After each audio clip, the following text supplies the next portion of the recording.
Em uma grande investigação, o relator da CPI do INSS apresenta um plano de ações para descobrir a verdade sobre as fraudes em benefícios do Instituto Nacional do Seguro Social. O relator da CPI do INSS, deputado Alfredo Gaspar, apresentou um plano de ações que vai guiar os trabalhos do colegiado. É uma grande oportunidade para descobrir a verdade sobre as fraudes em benefícios do Instituto Nacional do Seguro Social.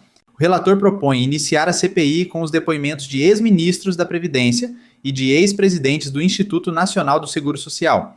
É um passo importante para entender como as fraudes ocorreram e quem está por trás delas. As investigações serão concentradas em autoridades que ocuparam os cargos nos governos de Dilma Rousseff, Michel Temer, Jair Bolsonaro e Luiz Inácio Lula da Silva. É uma lista longa de nomes que precisam ser ouvidos. O documento ainda será analisado pela comissão. A liderança do governo quer colocar a proposta em votação, mas a oposição diz que isso não é possível. É um impasse que precisa ser resolvido. O relator foi indicado pelo presidente da comissão, senador Carlos Viana. Foi uma escolha surpreendente, pois derrotou outro candidato indicado pelo presidente do Senado, Davi Alcolumbre. A CPI vai investigar fraudes em benefícios do Instituto Nacional do Seguro Social, que podem ter custado até 6,3 bilhões. É um valor absurdo que precisa ser recuperado. As investigações mostram que o esquema envolvia descontos mensais não autorizados em benefícios previdenciários. As entidades ligadas ao setor teriam forjado cadastros para validar cobranças indevidas. O relator propõe que a CPI ouça desde o início os ex-ministros da Previdência e os ex-presidentes do Instituto Nacional do Seguro Social. Os ex-ministros da Previdência e os ex-presidentes do Instituto Nacional do Seguro Social dos governos Lula, Bolsonaro, Temer e Dilma precisam ser ouvidos. Além disso, o advogado Eli Cohen e outros agentes públicos ou privados que interessem as investigações precisam ser ouvidos. É importante ouvir todos os agentes públicos ou privados que interessem as investigações para entender como as fraudes ocorreram.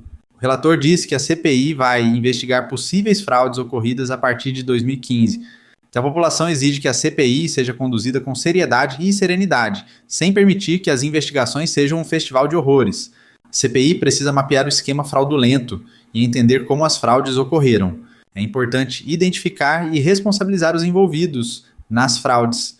A CPI precisa entender o impacto das fraudes nas vítimas e no erário. A CPI precisa entender como o dinheiro foi movido nas fraudes.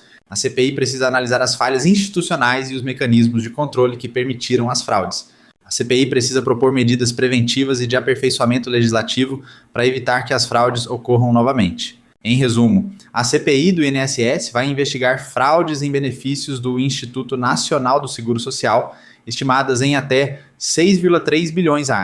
A CPI precisará ouvir ex-ministros da Previdência e ex-presidentes do Instituto Nacional do Seguro Social, identificar e responsabilizar os envolvidos, entender o impacto das fraudes nas vítimas e no erário, analisar as falhas institucionais e os mecanismos de controle e propor medidas preventivas e de aperfeiçoamento legislativo. Obrigado por assistir, se inscreva no canal e compartilhe. Até o próximo vídeo.